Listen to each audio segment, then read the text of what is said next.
আমাৰ এই 2005 চনৰ পৰা যিটো আমি ৰান্ধনী কাম কৰি আছো সেই ৰান্ধনী কামখিনি মুখ্যমন্ত্ৰী সাহেবে এনজিঅক দিব বিচাৰিছে মুখ্যমন্ত্ৰী সাহেব যে এনজিঅক দিব বিচাৰিছে মুখ্যমন্ত্ৰী সাহেব কোনে মুখ্যমন্ত্ৰী বনাইছে আমি ৰান্ধনী গিলাহে বনাইছো আমি অংগনবাদী গিলাহে বনাইছো আশা গিলাই বনাইছো আশা গিলাৰ দৰমহা বাঢ়ছে অংগনবাদী বিলাক দৰমহা বাঢ়ছে ৰান্ধনী গিলাক কিয় দৰমহা বাঢ়া নাই ৰান্ধনী গিলাক দৰমহা বাঢ়া নাই এনজিঅক দিব বিচাৰে মুখ্যমন্ত্ৰী পত্ৰ এনজিঅক দিয়ক আমি ৰান্ধনী গিলা বিচাৰো যে মুখ্যমন্ত্ৰী পত্ৰ এনজিঅক দিয়ক নহলে আমাক ৰান্ধনী ৰান্ধবা দিয়ক আমাৰ ৰান্ধনীখিনি ভাল ৰাখক আৰু আমাৰ ৰান্ধনীখিনি এটা চিকিৎসা ভাতা প্ৰদান কৰক আৰু মাননীয় হৰলি মজুৰি দিয়ক আৰু দৰমহাৰ কাৰণে আমাক বৰ্তমান দৰমহাই দি আছে মাননী দি আছে আমাৰ দৰমহা নালাগে আমাক 12 মাহৰ দিয়ক মজুৰিটো আমাৰ 12 মাহৰ লাগে আৰু আমাৰ যেটো 18,000 আমি দাবী জনাইছো আমাৰ এই অক্টোবৰৰ ভিতৰত যিখিনি দিম বুলি কৈ আছে যদি নিদিয়ে আমি ইয়াতকৈ আৰু জংগী আন্দোলন গঢ়ি তুলিম আৰু যদি আমাৰ জি এনজিঅ আমাৰ স্কুলে আহি ভাত দিবা বিচাৰিছে তাক আমি বাৰে নিদি খেদাম আৰু এনজিঅ ঘৰটো আমি জুই জ্বলাই দিম হিচাপে মই আপোনালোকক অৱগত কৰাবলৈ ওলাইছো যে আমাৰ ৰান্ধনীসকলক যিখিনি মাননী দিম বুলি কৈছিল এই মাননীখিনি অতি শীঘ্ৰে ঘোষণা কৰক ঘোষণা কৰাৰ পিছত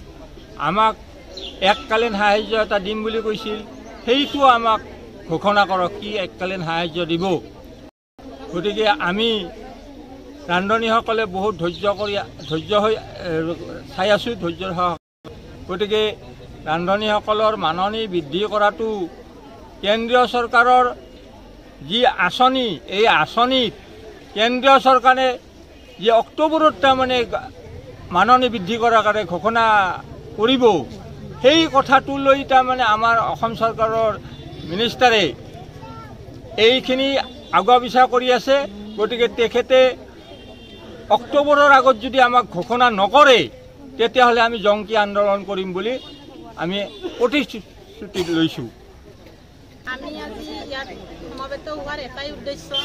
আমাক তাৰমানে আজি 6 মাহ ধৰি কিবা এটা দিম বুলি কৈ আছে কিন্তু কি দিব সেইটোৰ প্ৰকাশ নোহোৱাৰ বাবে আমি হয়তো তৎকালীন হিচাপে আমি বিক্ষোভ আন্দোলন লোৱাৰ কাৰণে হাতত লৈছোঁ আৰু এই আন্দোলনৰ জৰিয়তে যদি আমাৰ মুখ্যমন্ত্ৰী মহোদয়ে আমাৰ যিখিনি আমাক দিম বুলি কৈ আছে তেওঁৰ মনৰ কথা 1 টকা দিলেও দিয়ক 2 টকা দিলেও দিয়ক কিন্তু তেওঁ যদি আমাক প্ৰকাশ কৰি দিয়ে হয়তো আমি নিস্তব্ধ হৈ থাকিব পাৰিম আৰু যদি তেওঁ নকৰে হয়তো অক্টোবৰ কৈ আছে অক্টোবৰৰ পিছত বাৰু কি হয় সেইটো কথা আমি নাজানো যাৰ কাৰণে আমি ইটোৱে ভাবিছো যে আমি আন্দোলনৰ থ্ৰুদি আমি এই কথাটো জনাব বিচাৰিছো যে আমাৰ যিখিনি প্ৰাপ্য ধন আমাক সেইখিনি আদায় দিয়ক আৰু আমাক মাননী নহয় মজুৰি দিয়াৰ বাবে ব্যৱস্থা কৰক আৰু সেই মজুৰিটো কিমান দিব তেওঁ এই অক্টোবৰৰ আগতে আমাক যদি এইখিনি কথা কৈ দিয়ে তেতিয়াহ'লে আমি হয়তো এই ৰান্ধনীসকলে ক্ষুব্ধ হৈ হয়তো আমি নিস্তব্ধ হ'ব পাৰিম আৰু যদি তেওঁ নিদিয়ে হয়তো ইয়াৰ পিছত ইয়াতকৈ ডাঙৰ জংগী আন্দোলন কৰাৰ বাবে আমি সকলো ৰান্ধনী একগোট হৈ থিয় হ'ম আজি এই যে বৰপেটা জিলাতে হৈছে এইটো কথা নহয় শদিয়াৰ পৰা ধুবুৰীলৈকে আপাৰৰ পৰা আকৌ আমি এইফালে ধুবুৰী কোকৰাঝাৰলৈকে আজি এক সময়তে এক টাইমতে আমি হয়তো সকলো ৰাজ্যতে এই আন্দোলন সকলো জিলাতে এই আন্দোলন আৰম্ভ হৈছে আৰু আমি এটাই আমাৰ কথা যে আমাক কি দিব এইখিনি কথাৰ কাৰণে সকলোৱে আগবাঢ়ি আহিছে আৰু এটোৱে তৎকালীন হিচাপে আমি এই আন্দোলনটো কৰাৰ বাবে হাতত লৈছো আমাৰ দিনৰ দিনটো সোমবাৰৰ পৰা শনিবাৰলৈকে আমাৰ দিনৰ দিনটো আমি হাড় ভঙা কাম